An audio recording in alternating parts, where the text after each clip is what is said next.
I'm bored, and we have a problem with A Knight of the Seven Kingdoms. So if you're a big fan of Game of Thrones or House of the Dragon, you probably know there's a new series out called A Knight of the Seven Kingdoms, which is another story in that world of Game of Thrones. Now, I absolutely love the other two shows, but after 2 episodes, I have to say, I think this might be my favorite addition to the Game of Thrones storyline in live action. And I would bet a lot of you guys out there feel the same way I do. It has 95% critic score on Rotten Tomatoes and 65% with the fans. Now, I'm not someone that's tried and true believing in Rotten Tomatoes, but I do think it's a pretty good metric of aggregation when other sites also echo the same numbers that Rotten Tomatoes does. And as far as I can tell, it seems like everything is pretty similar across the board when it comes to the series. Now, if you're new to my channel, you might not know that I cover a lot of channels here on YouTube and social media accounts that literally lie and spread disinformation and information about TV shows and movies in order to make them look a lot worse than they actually are,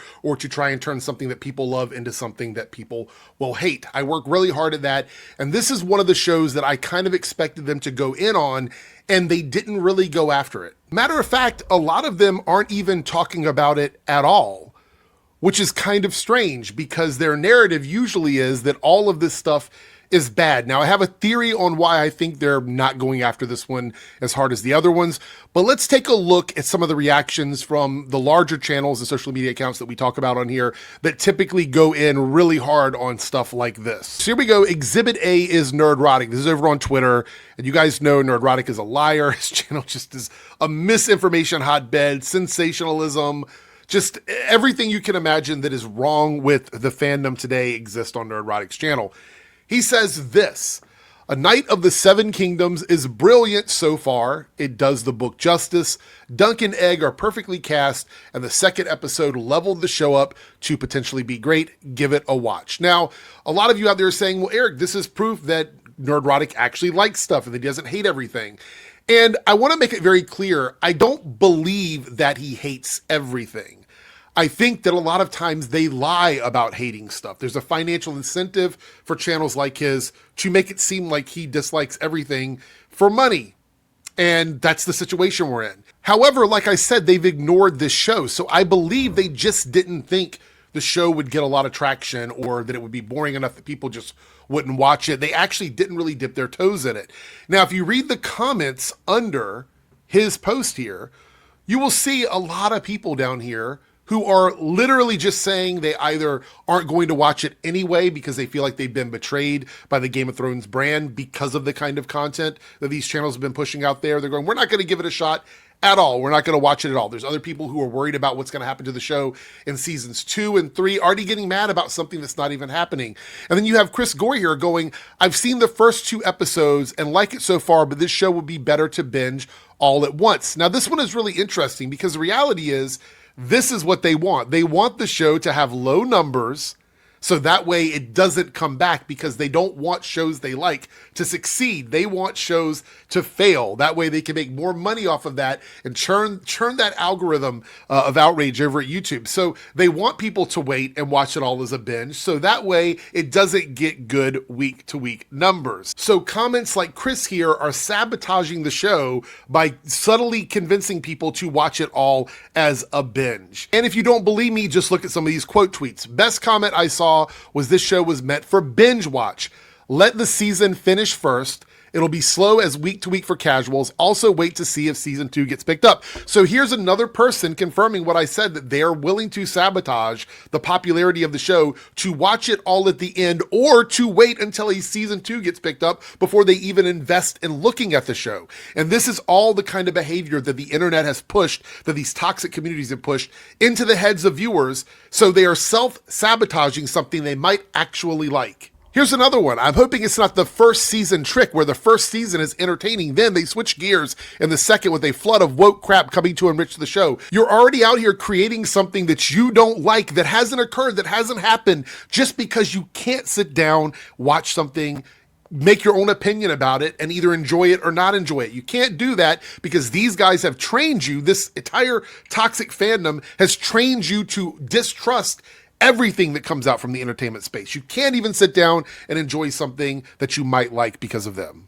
All right, so let's look over at YouTube and see how much effort Nerdrotic has put into promoting a show that he calls brilliant. Now, this is important to me because we talked a few moments ago about if I believe they actually hate everything, or if they have some sort of like, if they have things they consider valuable and they want to promote them. And I've said for years that I believe these channels do not find any financial interest in being excited about something. It's much easier for them to talk negatively about stuff because YouTube rewards that and their viewers expect that. So we're going to look at Nerdrotic's channel here and just see if he's made any videos about A Knight of the Seven Kingdoms, promoting it on his main channel as a video, as some sort of like evergreen content that people will see and come back to. So we're going to scroll down here. Starfleet Academy, Star Wars, Stranger Things, Star Wars, Slop, Trash, Fail, Rip, Stop, Wow. This is Game of Thrones related, but not Knight of the Seven Kingdoms. So no, he hasn't made any content recently on his video or on his channel as a video about Knight of the Seven Kingdoms. Now, I do want to point out that there have been live streams where he's talked about it. Okay, give him credit. There's 2 videos here where he's talked about the show. Now, the videos aren't so glaringly positive. These are long form reviews where he's sitting with a panel talking, so it's not glaringly positive. But for the most part, it isn't like a attack the show at all costs. It literally is just review videos. There's 2 of them on his channel. But look, they're significantly lower in views than the other content that he makes. 146,000 views from 8 days ago, which means this is it. That's all the views it's going to get, most likely. Everything else on his channel is significantly higher in views than a positive review of a Game of Thrones TV show, and he hasn't really promoted it on his channel, so this is the first video that he's really done about the show. This is the one from yesterday, 76,000 views. We'll see where that goes in coming days. So that is the totality of the Knight of Seven Kingdoms content on his channel. Now, you might wonder why I'm being so lukewarm about only 2 videos. That's because he makes tons and tons and tons of videos about stuff that he hates. It is his brand.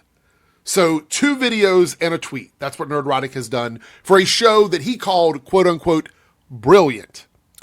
All right, let's take a look at his other channels. How about Nerdrotic Daily? Now, this is a channel where he could spare a day to make a video about A Knight of the Seven Kingdoms. He could spare a video for that. It's his daily channel.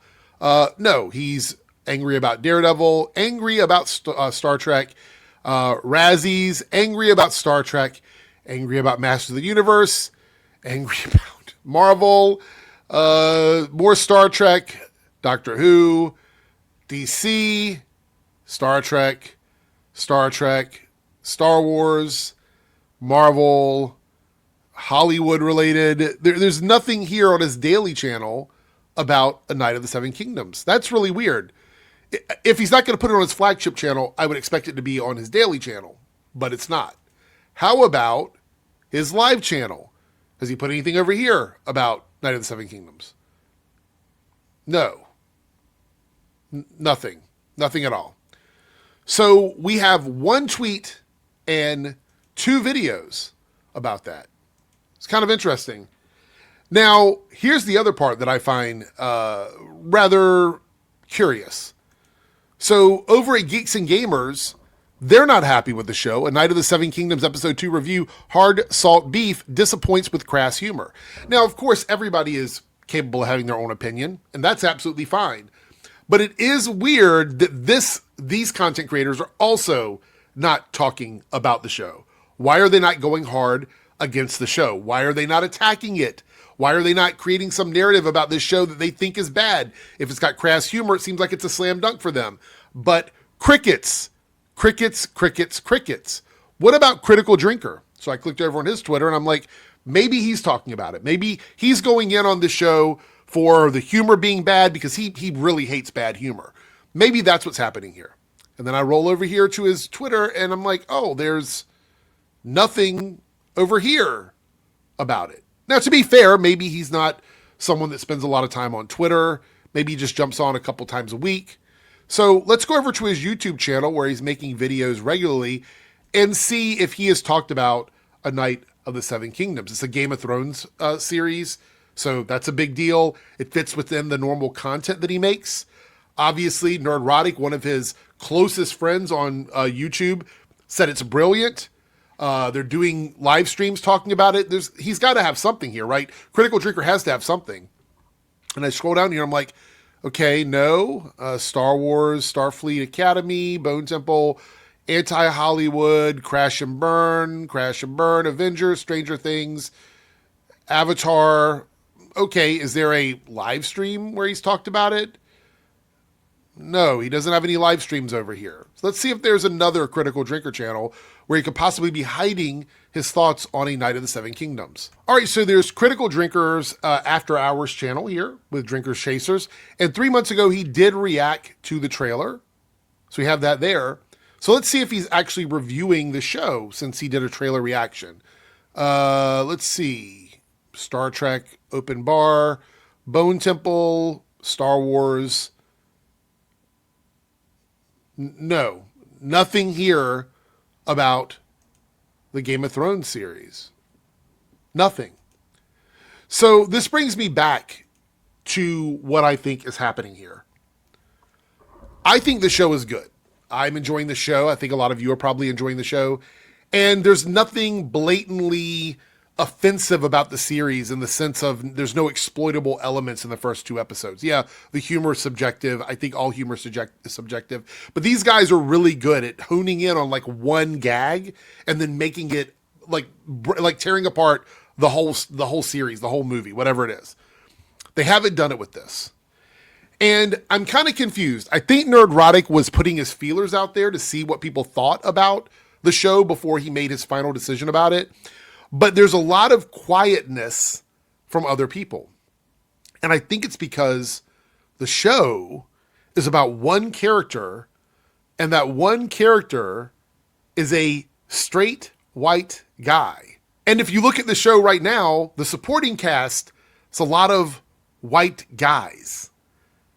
There's not a lot of quote unquote diversity present in the first 2 episodes. So I am very curious, and I'll be keeping an eye on this as we watch the show, if we ever see like a person of color or a questionable person in terms of their gender or something like that. I wonder if those things pop up, are they going to then attack the show? Because they're ignoring it right now. So we'll have to keep an eye on it. However, I highly recommend A Knight of the Seven Kingdoms. I think it's a very good addition to Game of Thrones. I might even argue at the end of it, if it keeps going the way it is, it might be my favorite thing in connection to live action Game of Thrones. But we'll have to see. Let me know your thoughts and opinions down below. Again, I think this show is being shielded by the straight, white, cisgender man in the lead role. That's what I think it is. I could be wrong, but it just seems too obvious to me.